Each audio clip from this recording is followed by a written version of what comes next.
यहाँ पे देखो लिखा क्या है, फैक्टराइज ही करना है इसको भी, लेकिन ये क्वाड्रेटिक नहीं है। मैं इसका फर्स्ट क्वेश्चन पहले नहीं ले रहा हूँ, मैं इसका थर्ड क्वेश्चन पहले ले रहा हूँ, ठीक है। तो थर्ड क्वेश्चन में क्या चीज़ है, x cube plus 13x² plus 32x plus 20, ठीक है, ये क्वेश्चन है। अब इसके अंदर भी फैक्टराइज करना है, इससे पहले वाले क्वेश्चन में भी फैक्टराइज करना था, जो फोर्थ क्वेश्चन था। वो क्वेश्चन जो मिडिल टर्म स्प्लिट वाले होते हैं उसमें पावर 2 होती है, सबसे बड़ी पावर, ठीक है, वो इस फॉर्म में होते हैं, उनकी स्टैंडर्ड फॉर्म होती है ax² plus bx plus c। ये बात मैंने वीडियो में आपको बताई हुई है कि उसकी स्टैंडर्ड फॉर्म क्वाड्रेटिक की ये होती है, क्वाड्रेटिक पॉलिनोमियल, ठीक है। इस फॉर्म में होते हैं, यानी कि सबसे बड़ी पावर 2 होती है, उससे छोटी फिर 1 होती है, और लास्ट वाली में x की पावर 0 होगी, ठीक है। तो इसमें तो मिडिल टर्म स्प्लिट वाला काम करना होगा। अब इस क्वेश्चन में क्या होगा, इसमें इस तरीके की ट्रिक नहीं लगेगी जैसे इस क्वेश्चन में लगी थी, ठीक है। तो इसमें करना क्या होगा, क्वेश्चन एक यही सेम क्वेश्चन लिखा हुआ आएगा, जैसे कि क्वेश्चन नंबर 1 है ना, उसमें वो वाली ट्रिक लगेगी जो मैं इसमें समझा रहा हूँ।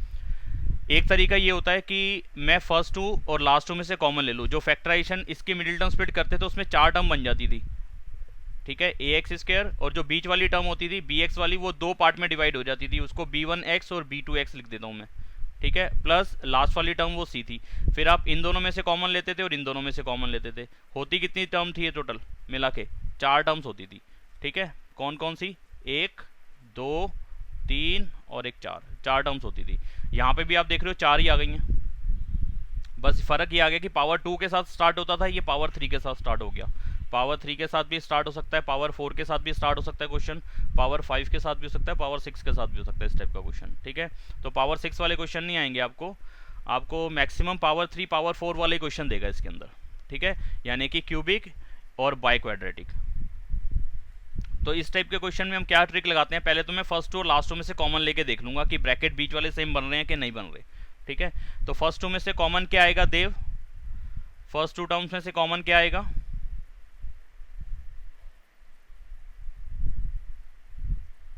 सर x आएगा कॉमन, x² कॉमन आएगा बेटे। x वाली वैल्यूज में से जो वेरिएबल वाला पार्ट होता है उसमें से जो छोटी पावर होती है वो कॉमन आ जाती है। इसमें x की पावर 3 है, इसमें x की पावर 2 है, तो कॉमन पावर आएगी x की पावर 2। तो x की पावर 2 कॉमन आ गया, x² कॉमन आ गया, तो इसके पास क्या बचेगा, सिर्फ एक x बचेगा, और दूसरे वाली टर्म के पास क्या बचेगा, सिर्फ 13 बचेगा, क्योंकि दोनों में से x की पावर 2 बाहर निकाल लिया हमने, ठीक है देव। अच्छा, अब ऐसे ही 32 और 20 में से क्या कॉमन आएगा, यानी कि कोई ऐसा नंबर जो 32 को भी डिवाइड कर दे और 20 को भी, यानी कि उसके टेबल में दोनों नंबर आते हो, 32 भी और 20 भी, बड़े से बड़ा नंबर कौन सा है, सर 4। x आएगा कॉमन,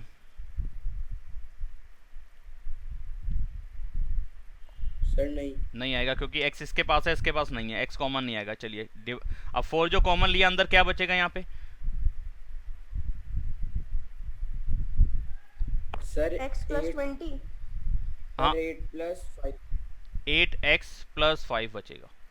अंशिका, जब आप कॉमन लेते हो ना, जो चीज़ आप कॉमन लेते हो, जिन दोनों में से कॉमन लेते हो, आप उन दोनों को कॉमन वाले नंबर से डिवाइड करा दो। जैसे 32x और 20 में से हमने 4 कॉमन लिया था, तो 4 से हमने डिवाइड करा देना है। 4 से डिवाइड कराएंगे तो यहाँ पे 8x आ जाएगा, और 4 से इसको डिवाइड करेंगे तो कितना आ जाएगा, 5।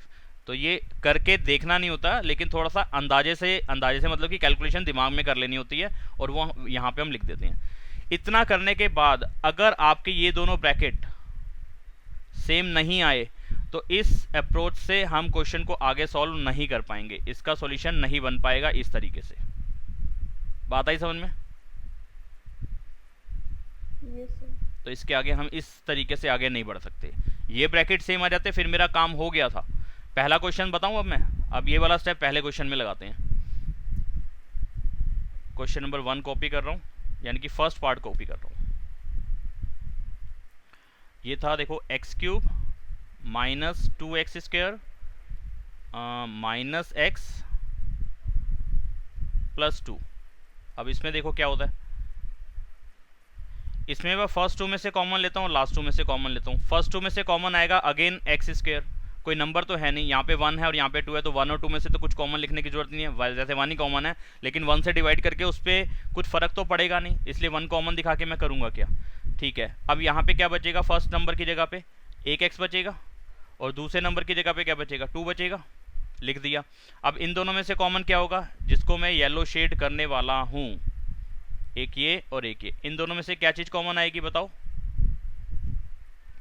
माइनस का साइन आपको कॉमन लेना ही है, ये वाला साइन हमेशा कॉमन लेना ही होगा आपको, ठीक है। और नंबर यहाँ पे 1 है, यहाँ पे 2 है, तो इन दोनों को डिवाइड करने वाला नंबर 1 ही है।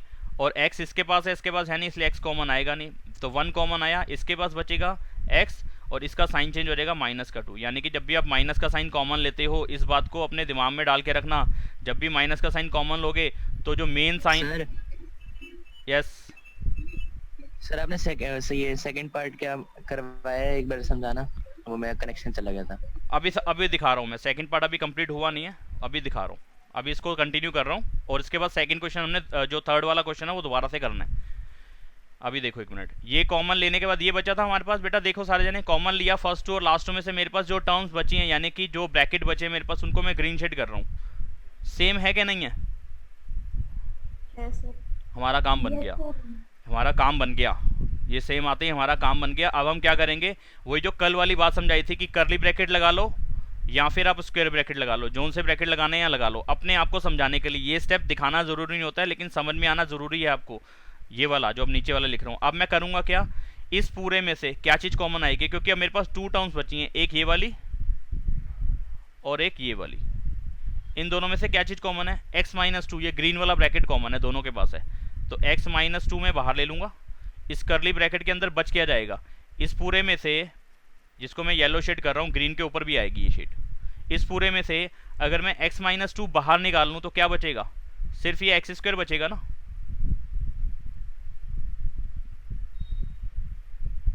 बताओ। Yes sir. ठीक है ना, इस पूरे में से अगर मैं x-2 निकालूंगा तो x² बचेगा, ठीक है। फिर इस पूरे में से भी अगर मैं x-2 निकालूंगा तो क्या बचेगा, -1 बचेगा। ठीक है, आई बात समझ में? तो मेरे पास थोड़े बहुत फैक्टर बनने शुरू हो गए इसके अब मेरे को 2 फैक्टर दिख गए हैं, इस चीज के 2 फैक्टर दिख रहे हैं अभी मोटे मोटे मुझे, पहला फैक्टर और दूसरा फैक्टर। ठीक है, पावर कितनी, 1 सेकेंड बेटा, अगर इतने में कुछ पूछना है तो पूछो, आगे का मत बताना। हाँ पूछो, क्या कह रहे हो?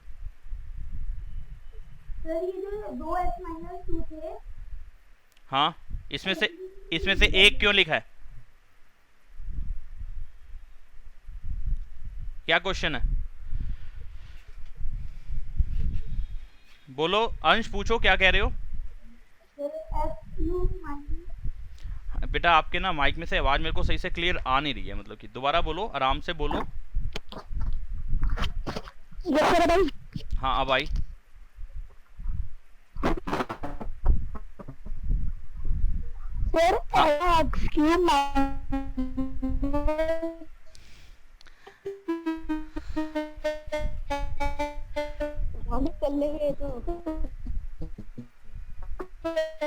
नहीं नहीं आ रही अंश, आवाज नहीं आ रही, अंश नहीं आ रही, अंश आवाज नहीं आ रही, नहीं आ रही आवाज। पियानो बजता है।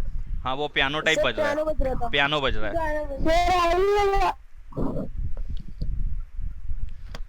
माइक, मेरी बात सुनो, थोड़ा सा ना माइक को हल्का सा मुंह से दूर रखो और आराम से बोलो, एकदम से भबा भबा भबा मत बोलो। सर ये जो x-2 था ना, जो हमें 2 जगह पे लिखा था, x² और x-2, हाँ फिर माइनस का 1 आया था, फिर x-2 आया था। हाँ तो सर वो हमें इसके बाद नीचे हमने x-2 और कर्ली ब्रैकेट में x² -1 लिख दी, यहाँ तक तो समझ में आ गया। हाँ लेकिन जो x-2 पर 2 बार था, वो यहाँ पे हमने नीचे एक बार वही बता रहा हूँ, अगेन यही चीज बता रहा हूँ, मुझे भी यही लग रहा था, शायद ये डाउट है। अब म्यूट कर लो अपने आप को, अब सुनो, म्यूट कर लो, अब सुनो सारे जने। अब बच्चे का कहना ये है कि ये x-2 पर 2 बार था तो नीचे आपने 1 बार क्यों लिखा? मैंने कहा ना कि यहाँ पे मैं कॉमन ले रहा हूँ। देखो जैसे यहाँ पे आप लिखते हो, इस चीज को समझो, यहाँ नीचे लिख रहा हूँ ए, आप ये समझो अंश और सारे जने, आप ये समझो कि ये x-2 को ना मैंने अभी फिलहाल के लिए लेट कर लिया, late x-2 A, capital A. x-2 को क्या मान लिया मैंने, a मान लिया, ठीक है। तो मैं इसके इस स्टेप की जगह पे नया स्टेप बना रहा हूँ, देखो क्या लिख रहा हूँ, x², x-2 को हटाया, इसकी जगह पे लिख दिया a, फिर -1 और इसकी जगह पे लिख दिया a। ठीक है, इतना समझ में आता है अंश? यस सर आप अगला स्टेप देखो, इस पूरे को एक ब्रैकेट में कर लो। फिलहाल मैं वही करली ब्रैकेट का यूज कर रहा हूँ आपको फिर से समझाने के लिए। करली ब्रैकेट बना लिया। अब इसमें से कॉमन लेना हो तो क्या करोगे बताओ। अब एक टर्म ये हो गई और एक टर्म ये हो गई। इसमें से क्या चीज कॉमन है? ए बाहर आ जाएगा।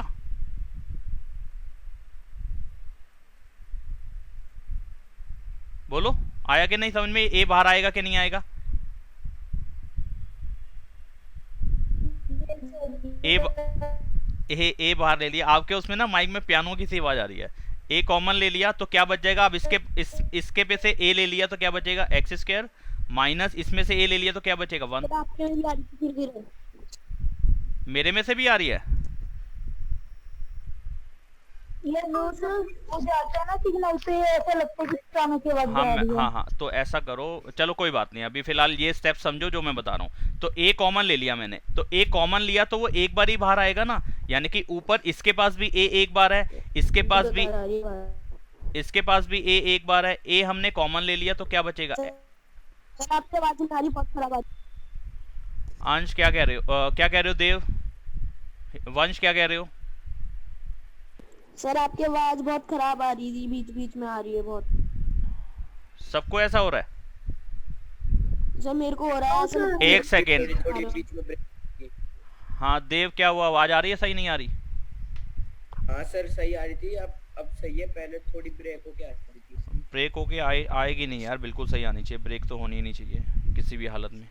सर मैंने कहा बड़ी धीरे धीरे बोल रहे हो ऐसे। अच्छा औरों से सर बीच में मेरे औरों से पूछ लेते हैं एक बारी। आपके तो मेरे को लगता है कुछ घर के अंदर ही नेटवर्क में प्रॉब्लम है, बाकियों से पूछते हैं एक एक करके, ठीक है? चितेश मेरी आवाज़ सही आ रही है? Yes sir. कोई गड़बड़ आ रही है? No sir. अच्छा, और मेरे को चितेश की आवाज़ भी एकदम क्लियर सुनाई दे रही है, पता नहीं क्यों। उसका या तो उसका भी माइक और सही होगा या तो। हितेश मेरी आवाज़ सही आ रही है? यस सर बिल्कुल सही है। ओके ये देख लो आंसर आपके सामने है। खुशी मेरी आवाज़ कैसी आ रही है बेटा आप तक? सही आ रही है। अच्छा प्रांशी कैसी आ रही है मेरी आवाज़? ब्रेक हो रही है? नहीं सर सही आ रही है। अब देखो इन 4 जनों को आवाज़ मेरी सही आ रही है, तो यानी कि मेरे माइक में कोई प्रॉब्लम नहीं है। प्रॉब्लम कहाँ आती है? सुनो, प्रॉब्लम आती है नेटवर्क में। अगर हम वाईफाई का यूज़ मोबाइल नेटवर्क से करेंगे, मोबाइल नेटवर्क का यूज़ करेंगे ना, तो डिस्टर्बेंस आएगी। या तो हम खुले एरिया में बैठे हों जहाँ पे नेटवर्क उनके कंपनी के सही हैं, ठीक है? और अगर ऐसा नहीं होगा तो फिर बेटा ये तो आपको फेस करना ही पड़ेगा ये आवाज़ वाली प्रॉब्लम, क्योंकि आप जिस जगह पे बैठे हो वहाँ पे उसके नेटवर्क नहीं सही आ रहे। मेरी तरफ से साउंड प्रॉपरली जा रही है, एकदम सही जा रही है, ठीक है? तो मैंने माइक भी स्पेशली ऐसे ही परचेज करा है जिसमें वो बाहर की आवाज़ को आने ही नहीं देगा माइक ये, ठीक है? अगर मैं यहाँ से भी बोलूँगा ना, मैं यहाँ सर बीच बीच में आती है ऐसी आवाज। ठीक है, तो इसमें ऐसा फंक्शन इसका अच्छा है कि इसमें प्रॉब्लम आएगी नहीं। सर बीच बीच में आती है ऐसी आवाज। मेरे ख्याल से नहीं आनी चाहिए, क्योंकि मैंने सबसे पूछा, सबकी सही आ रही है, ठीक है? तो आप थोड़ा सा नेटवर्क का ध्यान रखो और ऐसी जगह पे बैठो जहाँ नेटवर्क अच्छे से आ रहे हो, बाकी कोई प्रॉब्लम आएगी नहीं। सर आगे मैं वाईफाई के सामने अब देखता हूँ।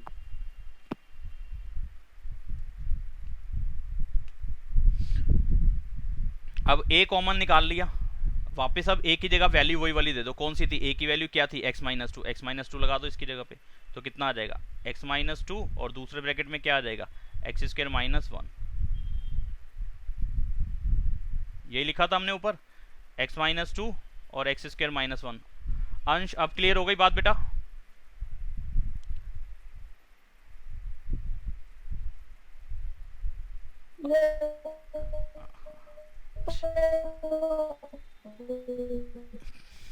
ठीक है, सर आपको समझ में आ गया इसने क्या बोला? मेरे को ये लगा उन्होंने ये बोला कि मुझे हो गया क्लियर, ठीक है? तो आवाज़ ना दिक्कत आ रही है बेटा, नेटवर्क अपने सही करो यार, मतलब तुम्हारे डाउट तुम ना पूछ नहीं पाओगे सही से। फिर आप आगे देखते हैं। अभी देखो आगे समझो इस बात को। यहाँ इसको ऐसे याद रख लो, जब भी हम ऐसे में कॉमन लेते हैं ना, ऐसे में कॉमन लेते हैं, तो अगर ब्रैकेट सेम हो तो उस ब्रैकेट को एक बार लिख दो। ब्रैकेट सेम आ रहे हैं ना, यानी कि ये ब्रैकेट इससे मल्टीप्लाई हो रहा है, यही सेम ब्रैकेट दूसरे टर्म से मल्टीप्लाई हो रहा है, तो सेम ब्रैकेट एक बार लिख दो और बाकी टर्म्स को मिला के लिख दो, बची हुई टर्म्स को। X square minus 1, x square minus 1 को एक साथ लिख दो। ये मैसेजेस बंद करो सारे जने। तो क्लियर हो गई ये बात यहाँ तक कि ये वाला नीचे वाला ये स्टेप्स हटा दूं ये वाले, या इसको लिखा रहने दो? बताओ, लिखा रहने देता हूँ। इसको यहाँ लिखा रहने देता हूँ ताकि इन फ्यूचर आपको कोई दिक्कत है तो आप यहाँ से देख लेना ऊपर। तो अब इसके आगे क्वेश्चन और बढ़ेगा, ये वाला स्टेप पहुंच गए थे हम, यहाँ तक पहुंच गए थे इस जगह पे, ठीक है। इसके बाद का काम क्या है देखेंगे। अभी x-2 तो रहा ऐसे का ऐसे ही, ठीक है, और x² -1 में आइडेंटिटी लगती है a² - b²। मैं इसको 1 को 1 का स्क्वायर लिख सकता हूँ, इस 1 को 1 का स्क्वायर लिख दूंगा, कोई फर्क नहीं पड़ेगा क्योंकि 1 का स्क्वायर भी 1 ही बनेगा, इसलिए 1 को मैं 1 का स्क्वायर लिख सकता हूँ ताकि मेरी आइडेंटिटी पूरी तरह से मेरे को समझ में आए कि लिखना क्या है। इसके बाद यहाँ पे मैं आइडेंटिटी यूज़ कर रहा हूँ a² - b²।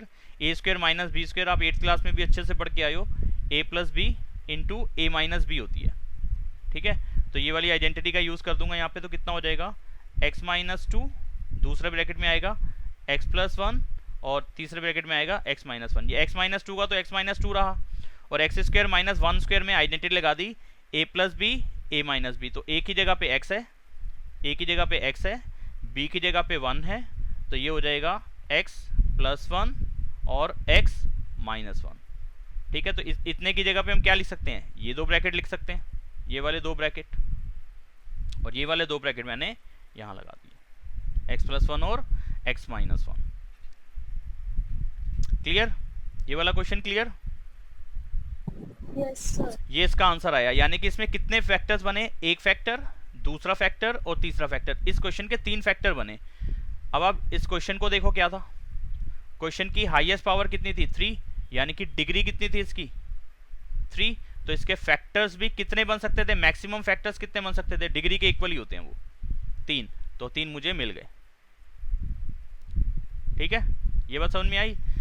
अब वो यही काम अगर मैं फर्स्ट क्वेश्चन में कर रहा था ना, तो वहां पे ये हो नहीं रहा था, ये वाला ब्रैकेट सेम आया नहीं था। चितेश अब आप देख लो, यहाँ पे मैंने फर्स्ट 2 और लास्ट 2 में से कॉमन लिया, तो मेरे पास ये टर्म्स बची, ये ब्रैकेट एक बचा, दूसरा ब्रैकेट ये बचा। अगर ये ब्रैकेट सेम नहीं है तो फिर मैं नीचे वाले क्वेश्चन के जैसे इसको कर नहीं सकता था, जैसे वाला क्वेश्चन कर दिया। तो अब इसमें मेरे को दूसरे तरीके से आगे बढ़ना पड़ेगा, ठीक है।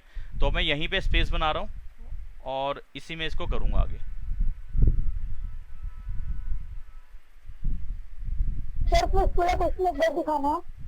एक second,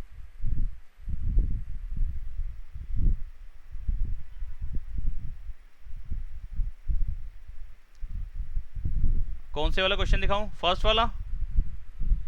yes sir, first part. ये लो,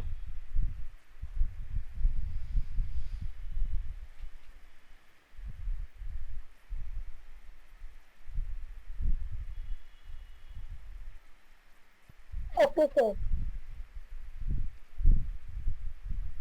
हाँ जी। तो अब इस तरीके से आगे नहीं बढ़ा जा सकता, तो इतना काम हमारा हो गया खराब, ठीक है। ये मेथड इसके लिए रहा फेल। अब क्या करना पड़ेगा इसके अंदर, देखेंगे अब जरा इस चीज को। सर हाँ जी, इसमें लिखा आ रहा है this meeting is not for longer for time. कोई बात नहीं, अभी चल रही है ना जब, यस मेरे में भी आया था, मेरे में भी आया था सर अभी। कोई बात नहीं, अभी Yes, sir, मैंने भी आया था। अभी जब मीटिंग खत्म हो जाएगी, ये चलती रहेगी, कोई दिक्कत नहीं है, अभी कोई प्रॉब्लम नहीं आएगी। जब मीटिंग एंड हो जाएगी तो रीज्वाइन कर लेना, बात खत्म, ठीक है। जब मीटिंग एंड हो जाएगी तो रीज्वाइन कर लेना, जब तक मैं क्लास ओवर के लिए ना बोलूँ। तो अब इस क्वेश्चन में क्या करेंगे, यहाँ पे वो मेथड फेल हो गया जो पहले वाला था। अब इसमें क्या करना पड़ेगा, इसको करने की ट्रिक क्या है उसको समझेंगे। जो कांस्टेंट टर्म है उसको ले लो और उसके फैक्टर्स लिख दो, फैक्टर्स ऑफ 20। क्या क्या किस किस के टेबल में 20 आता है, 1 के टेबल में आता है ना 20, यस आता है। 2 के टेबल में भी आता है, हाँ जी आता है। 3 के टेबल में नहीं आता, 4 5 के टेबल में भी आता है। मैं वही बता रहा हूँ। 4 के टेबल में भी आता है, यस। 5 के टेबल में भी आता है, यस। 10 के टेबल में भी आता है, हाँ जी। उसके बाद 10 के बाद सीधे ही 20 के टेबल में आता है, ठीक है। यानी कि अगर 2 के टेबल में आता है तो 2 के टेबल में कब आता है 20, 10 पे ना, तो दूसरा फैक्टर 10 भी होगा। 4 के टेबल में आता है तो 4 के टेबल में 20 कब आता है 5 पे, तो 5 भी दूसरा फैक्टर होगा, ठीक है। और 20 के टेबल में आता है तो 20 इंटू 1 भी, 1 ठीक है। तो ये सारे इसके फैक्टर हो गए, इससे ज़्यादा है नहीं। अगर +1 के टेबल में आता है तो -1 के टेबल में भी आएगा। कैसे, -1 इंटू -20 प्लस का 20 बनेगा। अच्छा, +2 के टेबल में आता है तो -2 के टेबल में भी आएगा, -10 से मल्टीप्लाई करा दो प्लस का 20, तो यानी कि प्लस माइनस सारे बनेंगे, ठीक है। तो ऐसे आपने लिख लेना सबसे पहले, प्लस के टेबल में भी आता है तो माइनस के टेबल में भी ये आता ही होगा। ये इसके हो गए फैक्टर्स। ठीक है, और इस पोलिनोमियल को नाम दे देंगे क्या, पी ऑफ एक्स। इस पोलिनोमियल को क्या नाम लिख दिया मैंने, पी ऑफ एक्स। ठीक है, अब मैं इसके hit and trial method use करके इसके फैक्टर्स निकालने की कोशिश करूंगा, यानी कि यहाँ पे चेक करूंगा कि किस नंबर से इसका पूरे का आंसर 0 आ रहा है, कौन सा नंबर रखने के बाद ये पूरा पोलिनोमियल 0 बन रहा है, इस चीज़ को चेक करूंगा। जहाँ पे ये 0 बन जाएगा वो चीज़ उसका एक फैक्टर होगी। आपको मैं इस चीज़ को क्लियर कर चुका हूँ। देखो पहले हमने इस चीज़ को पढ़ा था कि जीरो पॉलिनोमियल क्या होता है। जीरो पॉलिनोमियल होता है एक ऐसा नंबर जो उस पूरे पॉलिनोमियल को 0 बना दे। पहली चीज़ हमने पढ़ी थी इस चैप्टर के अंदर। अच्छा, उसके बाद हमने पढ़ा था रिमाइंडर थ्योरम। रिमाइंडर थ्योरम में उसकी जगह पे जो वैल्यू लगा देते थे हम, जो कैलकुलेशन आती थी लास्ट में, उसको कह देते थे कि ये रिमाइंडर है। ठीक बात है जी, ये भी हमने सीख लिया था। इसके बाद हमने थर्ड टॉपिक पढ़ा था फैक्टर थ्योरम का। फैक्टर थ्योरम में रिमाइंडर थ्योरम का यूज़ करते थे। अगर तो रिमाइंडर 0 आ जाए तो बोल देते थे कि ये इसका फैक्टर है, अगर रिमाइंडर 0 ना आए तो बोल देते थे कि इसका फैक्टर नहीं है। तो मैं वही फैक्टर थ्योरम या रिमाइंडर थ्योरम का यूज़ करके ही मैं इसका एक फैक्टर निकालूंगा। कैसे? अब मैं x की जगह पे पहले लिख दूंगा 1। ठीक है, इस पूरे क्वेश्चन में x की जगह पे, यानी कि इस पूरे पॉलिनोमियल में हर x की जगह पे 1 लगा दो। ये लगा रहा हूं मैं 1, हर x की जगह पे 1 लगा रहा हूं। तो अगला स्टेप आ जाएगा 1 प्लस 1 का स्क्वायर 1 इंटू 13 13, 32 इंटू 1 32 प्लस 20 का यस प्लस 20। अब इन सबको प्लस करूंगा तो ये 30 40 50 60 70 75 आएगा। ठीक है, ऐसा जरूरी होता है कि जो लास्ट जो सिर्फ कांस्टेंट नंबर के जो फैक्टर्स होते हैं उन्हीं में से आइडिया लग जाता है, आइडिया लग जाता है, आइडिया लग जाता है इस चीज़ का, इस चीज़ का आइडिया लग जाता है। ठीक है, तो 70 ऐसा नहीं, ऐसा ज़रूरी नहीं होता, लेकिन 90% क्वेश्चंस में ये रूल काम कर जाता है, इसलिए उसी को देख लेते हैं, उसी फैक्टर को देख लेते हैं कांस्टेंट की। ठीक है, वैसे तो हिट एंड ट्रायल मेथड है, कोई भी नंबर लगा के हो सकता है, और कोई कोई क्वेश्चन ऐसे होंगे जिसमें इन ट्रिक से काम ही नहीं बनेगा। अब देखो ना, ऐसे तो मैं देखो कह सकता हूँ ना कि 1/3 के टेबल में भी 20 में ला सकता हूँ। कैसे?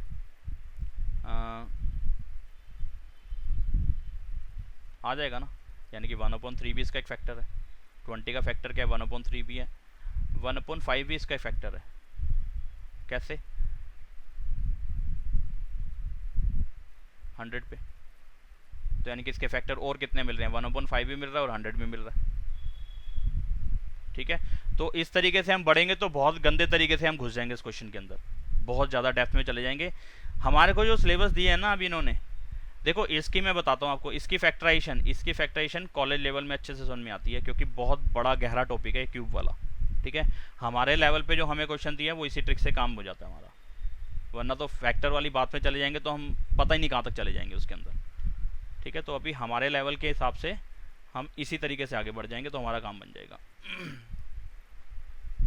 अब 75 की बात करें तो 75 क्या 0 के इक्वल है? नहीं है, नहीं है 0 के इक्वल। तो यहाँ पे मुझे 0 भी नहीं मिला, अगर 0 नहीं मिला तो उसको फैक्टर होने का मतलब ही नहीं है, यानी कि ये 1 वाले से मुझे फैक्टर नहीं मिलने वाला। अब मैं क्या करूँगा, दूसरा नंबर -1 लगा दूंगा। ठीक है, अब x की जगह पे -1 लगा दो, ये वाला। पहले मैं इससे चेक कर रहा हूँ, ये जो येलो शीट जहाँ कर रहा हूँ। अगर यहाँ पे 0 नहीं आएगा फिर मैं इस पे चेक करूँगा, यहाँ पे 0 नहीं आएगा फिर मैं इस पे चेक करूँगा, यहाँ पे 0 नहीं आएगा फिर मैं इस पे चेक करूँगा, फिर इस पे चेक करूँगा, फिर इस पे चेक करूँगा। और अगर सब पे 0 नहीं आया तो कहीं ना कहीं मैंने अपने में कहीं ना कहीं कैलकुलेशन मिस्टेक कर दी है। क्यों? मैं फिर बता रहा हूँ, क्योंकि हमारे लेवल पे जो क्वेश्चन आएंगे वो इसी तरीके से, इसी पैटर्न से हमारे कैलकुलेशन बन जानी चाहिए। और अगर नहीं बन रही, फिर भी 2-4 बार हमने कर लिया, हमारी कैलकुलेशन हर हिसाब से सही है, तो फिलहाल उस क्वेश्चन के, उस पॉलिनोमियल के फैक्टर ही नहीं है, यानी कि वो एक्स एक्सिस को कहीं पे भी नहीं कट करेगा अगर मैं ग्राफिकली उसको सॉल्व करूँगा तो। ठीक है, और अभी ग्राफ आपका सिलेबस में नहीं है पॉलिनोमियल्स का, 11th में आएगा। तो मैं हर x की जगह पे -1 लगा रहा हूँ फिलहाल। ठीक है, तो -1 को 3 बार मल्टीप्लाई कराओगे -1 ही आएगा, है ना। -1 into -1 into -1 minus minus plus plus minus minus और 1 इंटू 1 इंटू 1 1, तो -1 आएगा। तो यहाँ पे डायरेक्टली लिख दिया मैंने -1 आएगा। अच्छा, -1 को 2 बार मल्टीप्लाई करोगे तो प्लस का 1 आएगा, प्लस के 1 को 13 से मल्टीप्लाई करोगे प्लस का 13 आएगा, प्लस का 32 -1 से मल्टीप्लाई होगा माइनस का 32 आएगा, और प्लस 20 का प्लस 20। ठीक है जी, आगे बढ़ते हैं। 20 और 13 प्लस करो 33, 32 और -1, यानी कि ये दोनों माइनस के नंबर है ना, तो माइनस माइनस प्लस होता है, तो माइनस का 33 आएगा। 33 और 33 कैंसिल होके कितना आ गया 0, जैसे 0 के इक्वल आ गया। ठीक है, तो यहाँ पे मुझे फैक्टर मिल गया, पहला फैक्टर इसका मिल गया मुझे इस मेथड से। x की कौन सी वैल्यू 0 बना पाई थी? -1। x की हमने कौन सी वैल्यू रखी थी जो कि इसको 0 बना पाई थी? -1। तो मैं कहूँगा कि x की वैल्यू -1 थी। ठीक है, तो x -1 जब इधर आएगा तो क्या हो जाएगा? +1। x + 1 is a factor of polynomial. जो आपने पॉलिनोमियल दिया था उसका मुझे एक फैक्टर मिल गया x + 1। ये बात समझ में आई है? Yes sir. ये वाली बात समझ में आई कि फैक्टर कैसे लिखना है? कैसे लिखना है आपको बता रहा हूँ, मैं बता रहा हूँ, एक बार देखो। जहां पे 0 आ जाएगा, जोन सा नंबर लगाने पे पूरा पॉलिनोमियल 0 बना था, इस चीज को चेक करना है 0 बन कब रहा है। 0 तक हमें लेके आना है। अगर 0 नहीं बनेगा तो फिर मैं अगला नंबर रख दूंगा, प्लस का 2 रख दूंगा, फिर माइनस का 2 रख दूंगा। जो हमने ऊपर फैक्टर लिखे थे, यहाँ देख लो, फिर बता रहा हूँ। ये जो फैक्टर लिखे थे ना, ये जो जिसपे ग्रीन शेड करनी शुरू कर दिया मैंने, यही नंबर रख के आपने चेक करना है। +1 -1 पे अगर 0 नहीं बनता फिर मैं प्लस का 2 लगाता, अगर 0 नहीं बनता तो फिर मैं माइनस का 2 लगाता, 0 नहीं बनता तो फिर मैं प्लस का 4, ऐसे माइनस का 4 लगाता। जब तक 0 नहीं बनेगा तब तक मैं यही काम करता रहूँगा। जब 0 बन जाएगा वहीं पे रुक जाना है। कौन सा नंबर 0 बनाया था, यानी कि कौन सी वैल्यू रखने पे 0 आया था। x की कौन सी वैल्यू रखने पे 0 आया था? -1 रखने पे 0 आया था। तो -1 को x के साथ ले आओ, कितना हो जाएगा? x + 1। तो ये x + 1 इसका पहला फैक्टर मिल गया इस पॉलिनोमियल का। ठीक है, बताओ ये बात समझ में आई कि नहीं आई? Yes sir. और सबको? आ गई। और सबको? Yes sir. Yes sir. Sir आ गई। ओके, एक सेकेंड यार, ये टूल जरा मैं ऊपर मेल ले आऊँ ऊपर। ठीक है, स्पेस बनाते हैं यहाँ पे। अरे बन जा भाई।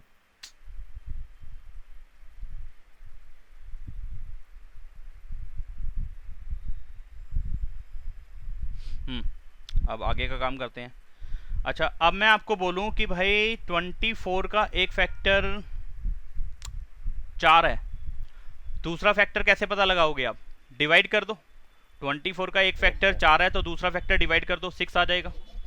रिमाइंडर तो 0 आना ही है, ये तो मुझे पता चल चुका है। यहाँ पे मैंने रिमाइंडर थ्योरम लगा के चेक कर लिया है ये।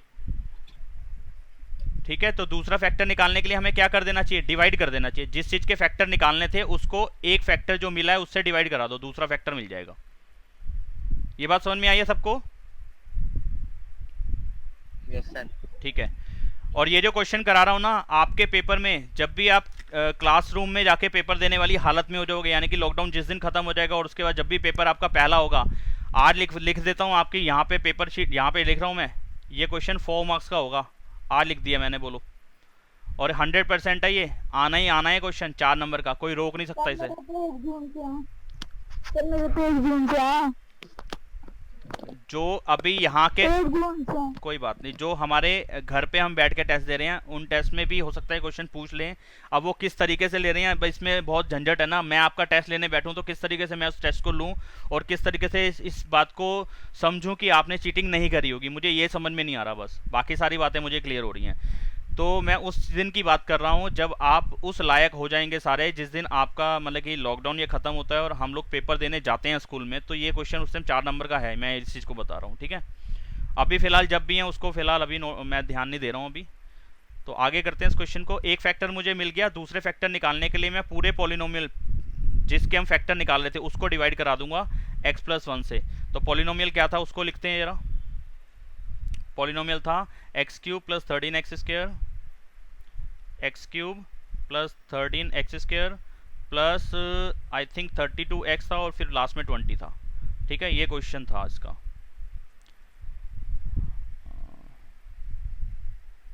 अब इसको डिवाइड करा देते हैं। x को x³ बनाना है, किससे मल्टीप्लाई करूंगा? x² से। ये डिवीजन मैं सिखा चुका हूँ। देखो वो डिवाइड जो पहले करी थी वो भी यहाँ काम आ जाएगी इस क्वेश्चन में। मिडिल टर्म स्प्लिटिंग जो अभी इससे पहले वाले क्वेश्चन में करी थी अब वो यहाँ पे काम आएगी। अभी देखना, पहले डिवाइड वाले चीज को कर लेते हैं पूरा। x को x³ बनाना है, किससे मल्टीप्लाई कराएंगे? x² से। तो कितना बन जाएगा? x³ प्लस x² को 1 से कराएंगे, x² आएगा, x² के नीचे x² और x³ के नीचे x³। ठीक है, अब क्या करना है? Sign change. अंश डिवाइड आती है आपको बेटा, पॉलिनोमियल्स की डिवीजन आती है।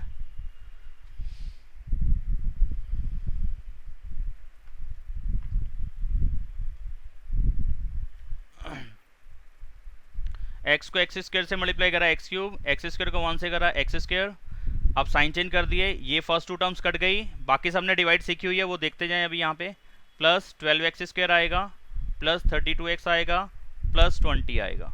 ठीक है, अब x को 12x स्क्वायर बनाना है, किससे मल्टीप्लाई कराऊं? प्लस 12 से। कितना 12x से, यहाँ कितना आ जाएगा? 12x square. अंशिका डिवाइड आ रही है समझ में? Yes sir.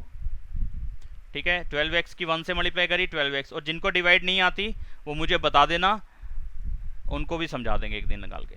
अब यही कर सकते हैं कि टाइम निकाल के मैं समझा दूंगा उनको। इसकी बच्चे की कैलकुलेशन करेंगे, कितना आ जाएगा अंशिका? ये आएगा प्लस में 20। अब माइनस करना क्या पूछूं, वो तो कर ही लोगे। अच्छा अंशिका अब आप बताओ कि अंशिका आप बताओ कि 20x बनाना है, x को किससे मल्टीप्लाई करूं? 20 से पूछ रहे हो बता रहे हो? नहीं से बता रही हूँ। हाँ 20 से करेंगे। अब 20 को 1 से करेंगे, 20 आ जाएगा। साइन चेंज करते हैं, माइनस माइनस, ये टर्म्स कट गई, ये टर्म्स कट गई, इस टाइप के। 0 आ गया। हाँ 0 आ गया। यहाँ पे मैंने इस चीज़ को पहले ही चेक कर लिया था, 0 आना ही था, क्योंकि ऊपर मैं बता चुका हूँ ये चीज़ कि रिमाइंडर इज 0, तो ये रिमाइंडर 0 ही आना था यहाँ पे। बस मुझे दूसरा फैक्टर मिल गया, ये वाला ऊपर क्वोशंट वाला जो पार्ट है, ये इसका दूसरा फैक्टर है। अच्छा एक चीज़ बताना, 32 को मैं 11 से डिवाइड करूं, कितना आएगा? इतना आएगा। नीचे रिमाइंडर कितना बचेगा? 10। अब इसकी चेकिंग जो हमने सीखी थी, डिवाइड की चेकिंग सीखी थी, हमने कहा था dividend is equal to divisor into quotient plus remainder. 11 into 2 22 plus 10 32। ये 32 था ही। हाँ सही हो गई, चेकिंग हो गई ना। ये चीज़ सीखी थी हमने, नहीं सीखी थी? Yes sir. ये है डिवीजन एल्गोरिदम। ठीक है, बड़ा नाम इसका ये है, छोटा नाम है वही चेकिंग कर लेना, वेरीफाई कर लेना। अच्छा इस चीज़ में हमने क्या सीखा था? हमने सीखा था ये बीच वाला नंबर जिसको हम बोलते हैं डिविडेंड। बीच वाला नंबर जो था वो डिविडेंड था, जिससे डिवाइड करते थे वो होता था डिवाइजर। जो ऊपर वाला रिजल्ट होता था इस जगह पे जो लिखते हैं वो ये होता था क्वोशंट, और जो नीचे आता था वो आता था रिमाइंडर। यानी कि डिवाइजर को क्वोशंट से मल्टीप्लाई कर दो, डिवाइजर को क्वोशंट से मल्टीप्लाई कर दो और रिमाइंडर ऐड करा दो, तो किसके इक्वल होता था? डिविडेंड के। ठीक है, डिविडेंड के इक्वल होता था। अच्छा जी, डिविडेंड वाला पार्ट क्या था यहाँ पे? जो बीच वाला पॉलिनोमियल था जिसको मैंने px नाम दिया था स्टार्टिंग में नाम इसका मैंने px। ये देखो यहाँ दिया हुआ है इसको px नाम, जिसको डिवाइड कराया था हमने। Yes sir. हाँ तो वो px लिख दिया। px is equal to divisor, किससे डिवाइड कराया था? x प्लस 1 से। क्वोशंट क्या आया था? ये चीज़ आई थी, तो यही दोनों चीज़ें लिख देता हूँ। x प्लस 1, अरे यहाँ मल्टीप्लाई का साइन था, ये साइन मैंने गलत लगा दिया। डिवाइजर इनटू क्वोशंट होता है, divisor into quotient plus remainder into quotient. Quotient वाला पार्ट कितना है? यानी कि जो ऊपर आया छत पे, x square plus 12x plus 20, x square plus 12x plus 20। अच्छा प्लस रिमाइंडर, रिमाइंडर की वैल्यू कितनी है? ये रही 0, यहाँ 0 लगा दो। अब किसी भी चीज़ में, किसी भी वैल्यू के अंदर एक्स वाई जेड कुछ भी हो, उसके अंदर 0 प्लस कराओगे कोई फर्क पड़ेगा? नहीं पड़ेगा, नहीं पड़ेगा ना। नहीं सर। तो इस 0 को नहीं लिखूं, इस 0 को नहीं लिखना चाहिए, कोई फ़ायदा नहीं है इसको लिखने का। अभी स्पेस और बनाना पड़ेगा, बना रहा हूँ स्पेस।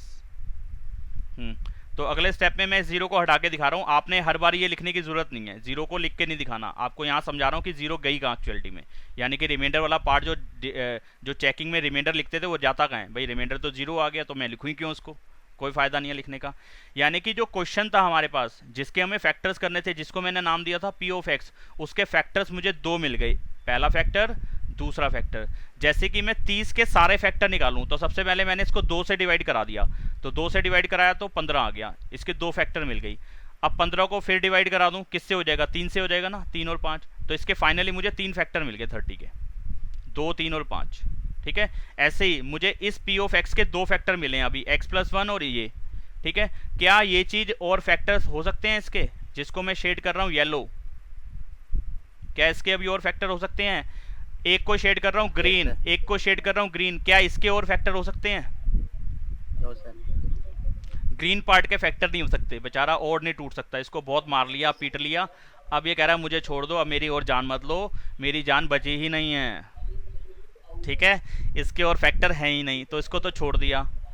जितेश म्यूट कर लो बेटा।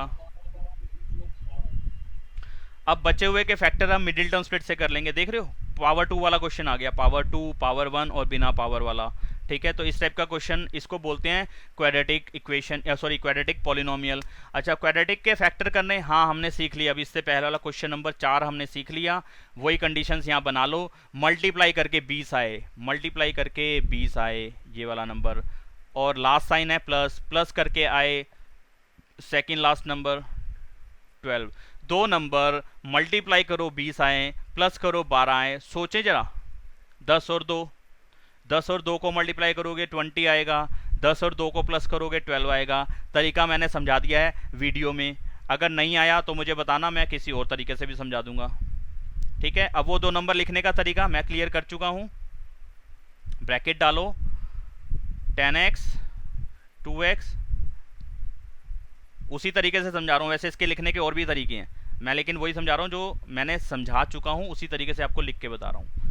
x+1 का x+1, अब पहले वाला फैक्टर जो ग्रीन वाला है ये तो चेंज होगा ही नहीं ना, ये तो चलता रहेगा साथ साथ, बस ये चलता रहेगा, क्योंकि ये इसका और कुछ अब हो नहीं सकता, ये फैक्टर में आ गया हुआ है, एक फैक्टर बन चुका है, ठीक है। दूसरे फैक्टर इस बचे हुए में से ढूंढ रहे हैं, इसको लिखा, ब्रैकेट ओपन कर दिया, 10x + 2x + 20, तो x+1 का x+1 रहा, इन दोनों में से कॉमन मैं पूछ सकता हूँ किसी से, अब अंशिका बताएगी, सारे जने चुप करेंगे, सिर्फ अंशिका बताएगी, अंशिका मेरा सबसे प्यारा बच्चा है, यही बताएगी।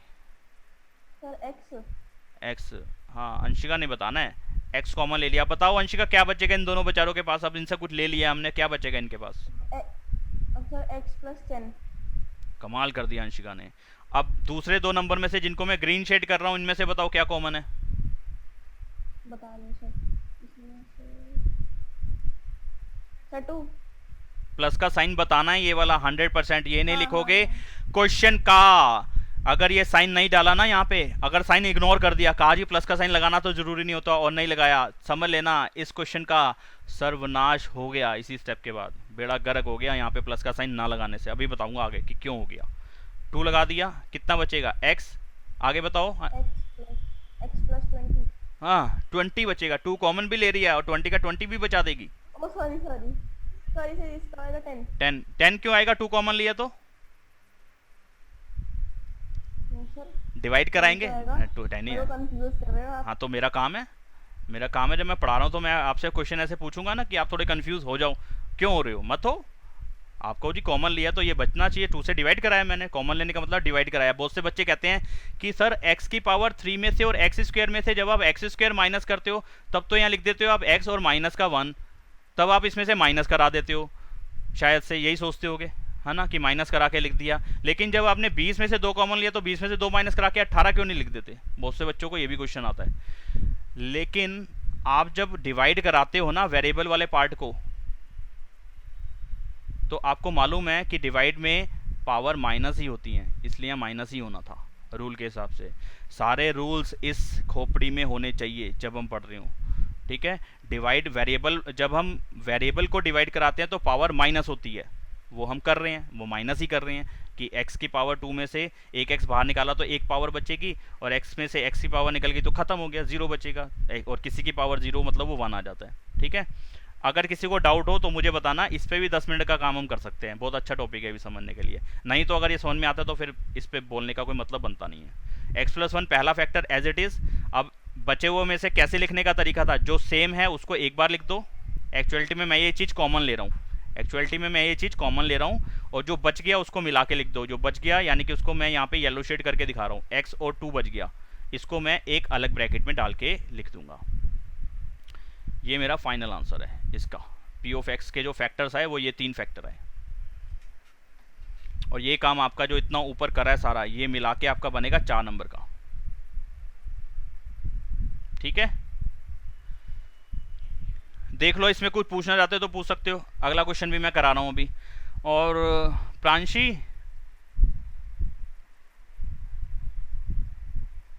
Yes sir. बेटा तेरा पेपर हो गया ना इसका?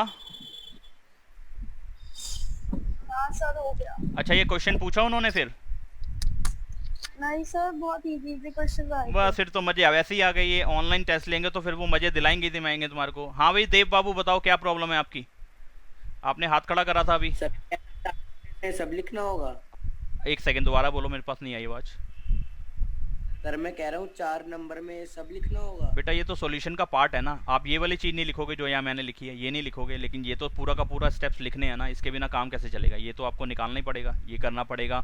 अच्छा ये चीज़, हाँ सर ये तो लिखूंगा। सर आपने एक वो करवाया था ना, वो डिवीजन वाला मेथड, वो करना है। ये तो करना है। डिवाइड नहीं करोगे तो बताओ ये वाली चीज़ कैसे निकालोगे जिसको मैं अब कर रहा हूँ येलो शेड?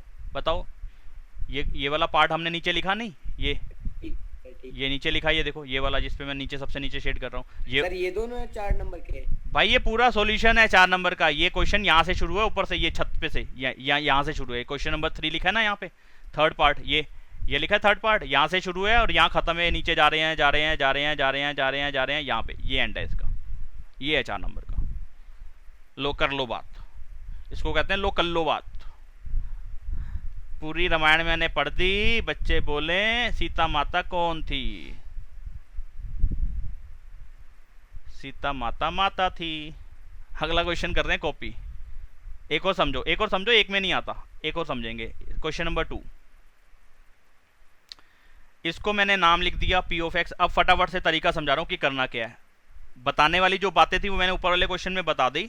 अब इस टाइम पे मैं बता रहा हूँ तरीका क्या है, आपको एग्जैक्टली क्वेश्चन में करना क्या रहेगा, करेंगे कैसे। क्वेश्चन कॉपी कर रहा हूँ, यानी कि लिख रहा हूँ थोड़ा बड़ा बड़ा, ताकि आपको स्क्रीन पे आपकी नज़र आ जाए सही से। अब मैंने क्या करना है, सबसे पहले फर्स्ट 2 और लास्ट 2 में से आइडिया ले लो, ऐसे ही ओरली जज कर लो, या ऐसे ही दिमाग लगा के देखो कि आप ब्रैकेट से आएंगे। नहीं लगा पाते तो एक स्टेप कर लेते हैं, एक्स कॉमन ले लेते हैं, एक्स स्क्वायर कॉमन ले लिया। आप तो कुछ लिख नहीं रहे। मैं कुछ लिख नहीं रहा हूँ, मैं लिख रहा हूँ प्रॉपरली। देव समझ में लिख रहा हूँ मैं, देव। हाँ सर लिख तो सर आगे कोई ना नेटवर्क इशू हो जाती है, बस कोई दिक्कत नहीं है, थोड़ी देर में कभी कभी हो जाता है ऐसे। एक्स स्क्वायर कॉमन आ गया तो यहाँ बचेगा x माइनस 3, और यहाँ पे माइनस का नंबर तो कुछ कॉमन नहीं आएगा क्योंकि 9 और 5 किसी के टेबल में नहीं आते। यहाँ पे x है, यहाँ पे है नहीं, तो उससे माइनस का साइन कॉमन आया, बच गया 9x प्लस 5। अच्छा जी, ये दोनों ब्रैकेट तो सेम ही नहीं आए। इस तरीके से आगे बढ़ना बेवकूफ़ी रहेगा, मतलब बेवकूफ़ी क्या होगा ही नहीं, बेवकूफ़ी क्या और सही होना क्या है, मतलब कोई काम ही नहीं बनेगा, आगे नहीं बढ़ेंगे इस तरह से। चलिए फिर ठीक है, क्या करें, लास्ट नंबर है 5, तो उसके फैक्टर्स निकाल लेते हैं। फैक्टर्स ऑफ 5 प्लस के टेबल में आता है, सॉरी 1 के टेबल में आता है, 2 के टेबल में नहीं आता, 3 के नहीं आता, 4 के नहीं आता, 5 के टेबल में आता है सीधे ही। बस 2 फैक्टर मिले, यानी कि +1 -1 लगाने पे या +5 -5 लगाने पे इसका फैक्टर 1 मिल जाएगा। चलिए ठीक है, पहले मैं 1 लगा के देखता हूँ। हर x की जगह पे 1 लगा रहा हूँ, 1 लगाया हर x की जगह पे। अब इसको कर दिया सॉल्व। 1 का क्यूब 1, 1 का स्क्वायर 1, 1 × 3 3, माइनस 9 × 1 9, -5 का -5। अच्छा, ये 3 नंबर माइनस के हैं, 1 नंबर प्लस का है, तो 0 तो नहीं आने वाला, तो लिखना की जरूरत नहीं है कि क्या आंसर आएगा, यहाँ पे नहीं लिखने की जरूरत, बस इतना लिख दो कि यार ये कैलकुलेशन ना मेरे को समझ में आ रहा है कि ये इक्वल नहीं है 0 के। मुझे आंसर नहीं चाहिए होता एक्चुअलिटी में कि क्या आ रहा है प्लस माइनस करके, मुझे सिर्फ ये जज करना है कि 0 आ रहा है कि नहीं आ रहा। नहीं आ रहा तो लिख दो नॉट इक्वल टू 0। समझ में आ रहा है ना कि क्यों नहीं आएगा भाई, 3 नंबर माइनस के हैं बड़े बड़े और 1 नंबर प्लस का है, तो ये 3 नंबर माइनस के बड़ा नंबर आएगा, और 1 में से कुछ भी माइनस करोगे बड़े नंबर को तो वो आंसर नेगेटिव में कुछ ना कुछ वैल्यू तो देगा, 0 नहीं आएगा। तो ठीक है, 0 नहीं आया तो आगे चलो, 1 को तो करो दफ़ा, इनने करा नहीं काम हमारा। ठीक है, जिसको जो हमारा काम नहीं करे उसको बाहर करो ना, हम उसके साथ क्यों बात करें, हमारा काम नहीं कर रहा ना। ठीक है, हमारी कोई दोस्ती नहीं है इससे। चलो अब मैं दूसरा नंबर माइनस का 1 लगा रहा हूँ। अगर किसी को कोई डाउट है तो ज़रूर पूछ लो, क्योंकि मैं इतनी मेहनत करूँ 4 नंबर के लिए और तुम्हें समझ में ना आए और बाद में कहो सर वो राम जी कौन थे, तो मज़ा नहीं आएगा। बोलो समझ में आ रहा है कि नहीं?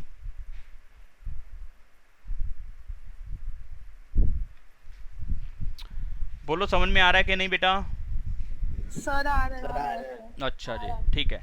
-1 का क्यूब -1, फिर -1 का स्क्वायर +1, +1 × -3 -3, माइनस माइनस प्लस का 9, माइनस का 5। अच्छा जी, माइनस माइनस प्लस होता है, माइनस का 4 आया। इन दोनों को सॉल्व करेंगे, माइनस प्लस माइनस 9 में से 5 जाएगा, प्लस का 4 आएगा। हा 0 आ गया, 0 आ गया, यहीं पे काम बन गया, आगे और मेहनत करने से हम बच गए।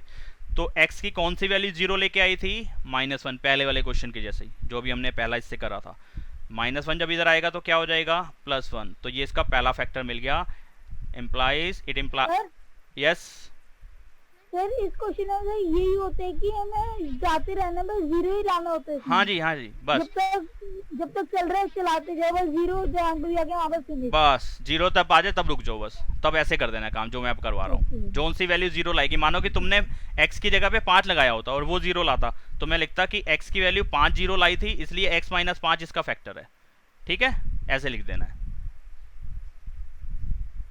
तो यहाँ पे x + 1 is a factor of polynomial, जिसको मैंने नाम दिया है p ऑफ x।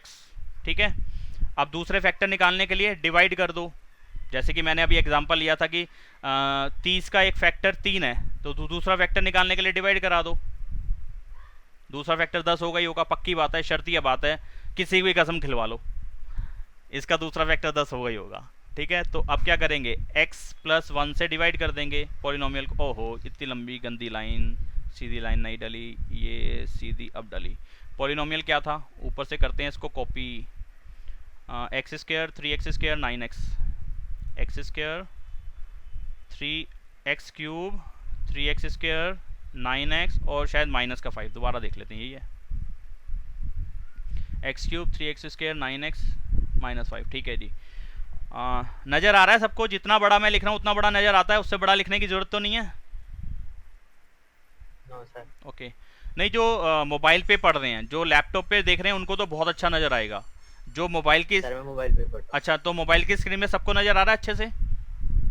बढ़िया। ओके, अब मेरे बच्चे ये बताओ, मेरे को सिर्फ सब पे डाउट नहीं है अभी फ़िलहाल, मुझे सिर्फ अंश पे डाउट है, क्योंकि शायद अंश ने ये मेरे से डिवाइड सीखी नहीं है। तो अंश बेटा बताओ कि डिवाइड ये वाली आती है कि नहीं? ईमानदारी से बता देना, आती है तो, नहीं आती तो?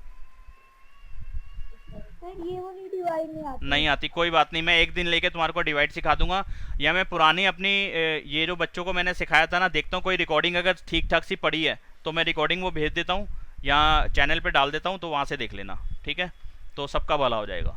तो x को x³ बनाना है, किससे मल्टीप्लाई करेंगे? x² से। अभी मैं थोड़ा सा इसको डिवाइड को नहीं डेप्थ में समझा रहा, डिवाइड में आपको समझा दूंगा। x को x² से मल्टीप्लाई करेंगे x³ और x² को 1 से करेंगे तो 1x², यानी कि x² के नीचे। ठीक है, अब साइन चेंज करने का स्टेप है, साइन चेंज कर दिया, ये दोनों टर्म्स कट गई। यहाँ पे आएगा -4x² -9x ऊपर से नोट कर लेंगे, -5 ऊपर से नोट कर लेंगे। अब देव बताएंगे मुझे, देव साहब बताओ कि अब क्या नंबर लिखूं दूसरा यहाँ पे? Sir 4x -4x -4x। बताओ भैया, सही बोला देव ने ये? Anshika? Yes sir. Yes sir. Okay, ठीक है, तो ये आएगा -4x² और -4x की दूसरे नंबर से मल्टीप्लाई करी +1 से, तो कितना आया? -4x, और वो -4x x वाली टर्म के नीचे लिखा जाएगा। अब अगला स्टेप साइन चेंज करने का होता है, यानी कि इसके बाद हमने साइन चेंज करना होता है, माइनस का प्लस, ये दोनों टर्म फिर कट जाएंगी, बची हुई टर्म्स का कैलकुलेशन कर लेंगे। इस साइन को इग्नोर करो, जो साइन चेंज करके आया है उसी के साथ कैलकुलेशन करनी है। यहाँ पे आएगा -5x और ऊपर से नोट कर लिया -5। अच्छा, -5x बनाना है, -5 से मल्टीप्लाई कर दूंगा, यहाँ पे -5x आ जाएगा। दूसरा नंबर क्या आएगा? -5 को 1 से मल्टीप्लाई करा, -5 आया। साइन चेंज करने वाला स्टेप, ये भी कट गया, ये भी कट गया, रिमाइंडर 0 आना ही था। ऊपर चेक कर चुके हैं इस बात को, ये रहा, जब 0 आता है तभी तो डिवाइड कराने बैठते हैं, तो रिमाइंडर तो 0 आना ही चाहिए था। अगर नहीं आता तो मेरा, अगर इस टाइप के क्वेश्चन में आप यहाँ पे पहुँचो और आपका 0 ना आ रहा हो तो समझ लेना डिवाइड गलत कर दिया आपने। ठीक है, तो डिवाइड दोबारा से कर लेना। सर हाँ जी, सर वो अगर जो आपने वो भी ऊपर 0 लेके आए हैं, हम वो वाला नाप करके अगर हम सीधे ये वाला डिवाइड करें 0 आते तो ये भी हमारा राइट होगा? हाँ बिल्कुल सही होगा। अगर आप, लेकिन आप किस किस से डिवाइड करके देखोगे? मेरे को अंश ये बताओ ना कि आपको x + 1 से डिवाइड करना है, x - 1 से डिवाइड करना है, x + 5 से डिवाइड करना है, x - 5 से डिवाइड करना है, ये कैसे पता चलेगा? ये तो वैसे ही पता चलेगा ना, जो ऊपर हमने 0 निकाला है पहले। डिवाइड करने से पहले ये हम 0 पता लगा लेते हैं। अगर ये नहीं लगाऊंगा 0 पता तो फिर तो मैं बड़ा परेशान हो जाऊंगा यार। हर क्वेश्चन को मैं ऐसे लंबे नंबर से डिवाइड कराऊंगा, इतने सारे स्टेप्स करूंगा, बाद में देखूंगा यार ये तो 0 ही नहीं आया, ओ माय गॉड, सारी मेहनत बेकार हो गई, फिर दोबारा करो किसी और से डिवाइड। तो उस टाइम को बचाने के लिए ये हिट एंड ट्रायल मेथड लगाया जाएगा जो ऊपर कर रहे हैं हम। Okay sir. हाँ, तो वही डिवाइड की चेकिंग का जो रूल था वही यहाँ पे लगा रहा हूँ, क्योंकि मुझे ये ग्रीन शेड वाले को फैक्टर्स करने थे, इसके फैक्टर करने थे, तो ये इसको नाम दिया px। अब मैं इसको लिख सकता हूँ divisor into quotient plus remainder. Remainder को दिखाने की जरूरत नहीं है क्योंकि जीरो है, जीरो प्लस करने से या माइनस करने से कोई भी फर्क नहीं पड़ता। हाँ, डिवाइड करने से और मल्टीप्लाई करने से तो बहुत फर्क पड़ जाता है, इसलिए डिवाइड मल्टीप्लाई वैसे भी करना नहीं है। तो मैं p ऑफ x जो ग्रीन वाला पार्ट था यहाँ शेड कर देता हूँ इसको, इसके फैक्टर करने थे मुझे, और इसके फैक्टर मुझे मिलते हैं एक x+1 डिवाइजर, दूसरा क्वोशंट, क्वोशंट वाला पार्ट है x² minus 4x minus 5 plus होता है रिमाइंडर, प्लस में जीरो लगाने का कोई मतलब बनता नहीं है, इसलिए मैं इसको हटा रहा हूँ।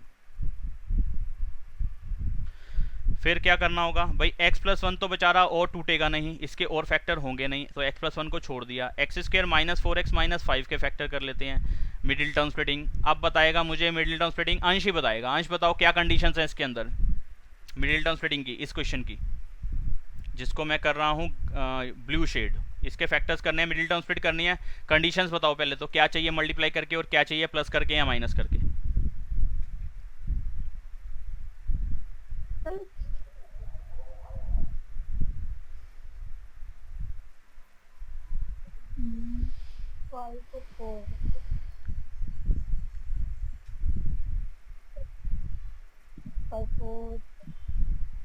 चलो कोई 5 और 1।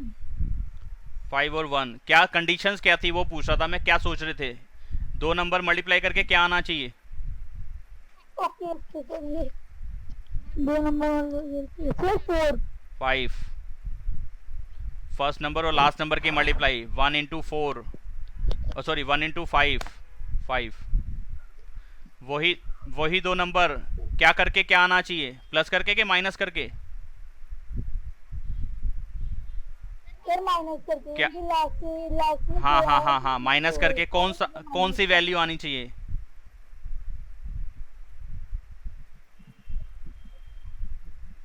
सर नीचे 4 की वैल्यू आनी चाहिए। ये 4 आना चाहिए था। हाँ, तो ये दो कंडीशंस थी।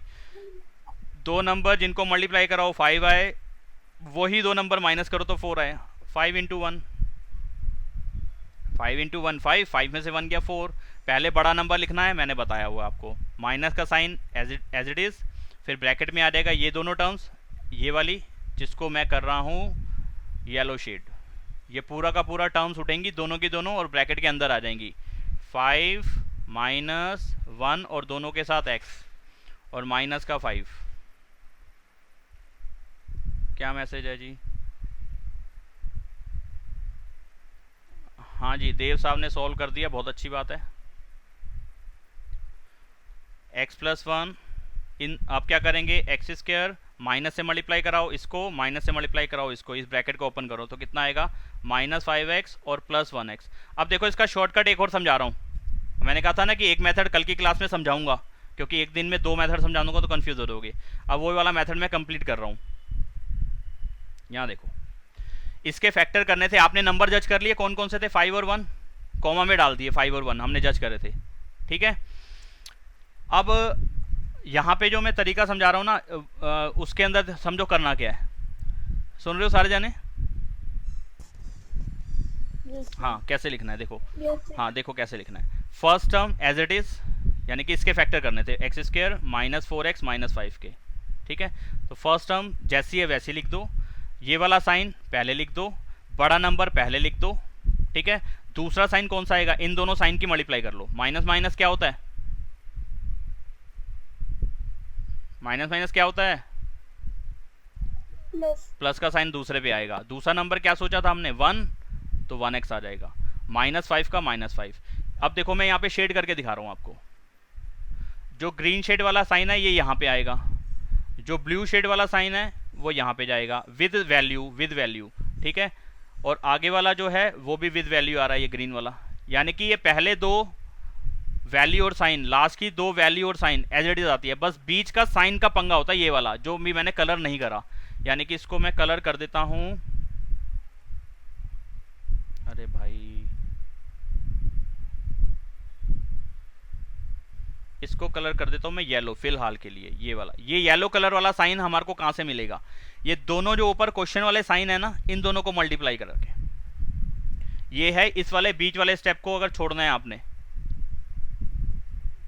ये वाले स्टेप को अगर छोड़ना है, ये वाला स्टेप डायरेक्टली लिखा है मैंने यहाँ पे देखो, ये वाला स्टेप ये रहा, ठीक है। तो इसको लिखने का तरीका, पहली दो चीजें यानी कि पहला साइन, पहली वैल्यू और पहला साइन बड़े नंबर के साथ आएगा, लास्ट का साइन और लास्ट की वैल्यू एज इट इज आती है, बस बीच वाली टर्म का साइन लिखना होता है, उसका साइन आता है दोनों को मल्टीप्लाई करा के, और दूसरी टर्म हमेशा तुमने छोटी लिखनी है, बस इस चीज को ध्यान रख लेना, ठीक है। ये है लिखने का तरीका। इसको चाहो तो तुम ऐसे भी लिख सकते थे, x square plus 1x minus का 5x माइनस का 5, पहले छोटी वैल्यू बाद में बड़ी वैल्यू भी लिख सकते हो, लेकिन साइन जो ये वाला होगा ना, फर्स्ट साइन जो होगा, फर्स्ट साइन वो बड़े नंबर के साथ लगाना है, बस इस चीज को ध्यान रख लेना। आगे पीछे लिख सकते हो, आंसर फिर भी सेम आता है। बात समझ में आई है कि नहीं आई? सर कंपलसरी तो नहीं है ना? किसी से भी बिल्कुल कर ना सकते ना हैं ना ना, बिल्कुल भी कंपलसरी नहीं है, आप यही मेथड फॉलो करो। आपको और जो कोई और मेथड समझाए कहीं और आपको वो समझ में आ जाए और आप वो अप्लाई सही से कर पाते हो, आपका आंसर उससे सही आता है, तो आप वो लगाओ। आपको देखो कोई भी मेथड लगाओ, आप इस स्टेप तक तो हमेशा पहुंचोगे, ये वाला जो अब स्टेप, लास्ट स्टेप जो लिखा हुआ है सॉल्यूशन के टाइम पे, ये वाले स्टेप तक तो आप पहुंचोगे ही पहुंचोगे, इसको कोई रोक नहीं सकता। इस स्टेप को लिखने के बहुत सारे तरीके हैं, मैंने 2 तरीके आपको समझाए लिखने के, और वो दोनों के दोनों एकदम कारगर हैं हर क्वेश्चन के लिए, कभी भी मिस्टेक नहीं होगी। अब फर्स्ट 2 में से और लास्ट 2 में से कॉमन लेते हैं। देखो अभी यहाँ पे बड़ा नंबर पहले लिखा हुआ है, छोटा नंबर बाद में, और जो मैंने यहाँ नीचे समझाया है इसमें छोटा नंबर पहले लिखा है, बड़ा नंबर बाद में। मैं इसको भी सॉल्व करके दिखाता हूँ, आंसर दोनों तरीके से सेम आता है। पहले इसमें से x कॉमन ले लिया तो कितना आ गया, x माइनस 5, बची हुई 2 टर्म्स में से कॉमन लिया, प्लस का 1 आएगा, x माइनस 5 बचेगा। अब लास्ट स्टेप की तरफ जा रहे हैं, x प्लस 1, पहले वाला ब्रैकेट कोई चेंजेस नहीं है, जो ब्रैकेट सेम हुआ उसको एक बार लिख दो, और जोन सी टर्म्स बच गई उनको एक ब्रैकेट में डाल दो। ये आ गया इसका आंसर। अच्छा इस तरीके से आगे बढ़े तो कॉमन ले जा रहा है इन दोनों में से, x कॉमन है, कितना बचेगा, x प्लस 1, इन दोनों में से कॉमन लो, माइनस का साइन तो आएगा ही आएगा, साथ में 5 कॉमन आ जाएगा, क्या बचेगा, x, माइनस का साइन कॉमन ले तो बीच वाला साइन चेंज होगा ही होगा, यानी कि दोनों के साइन चेंज हो गए, ये माइनस का प्लस हो गया, ये माइनस का प्लस हो गया, ब्रैकेट सेम आ गए, जो ब्रैकेट सेम आए उनको एक बार लिख दिया, और जो वैल्यूज बची उनको मिला के लिख दिया। तो यही 2 ब्रैकेट यहाँ पे आ रहे हैं ना, ये 2 ब्रैकेट यहाँ पे है और यही 2 ब्रैकेट यहाँ पे है, क्या फ़र्क पड़ा, सेम आया आंसर। और पहले वाला ब्रैकेट तो तुम्हारा ऊपर से चल ही रहा था, x प्लस 1 x प्लस 1। बोलो बात समझ में आई कि नहीं आई? हाँ सर आ गई। आ गई सर आ गए। सर आ गई। ठीक है।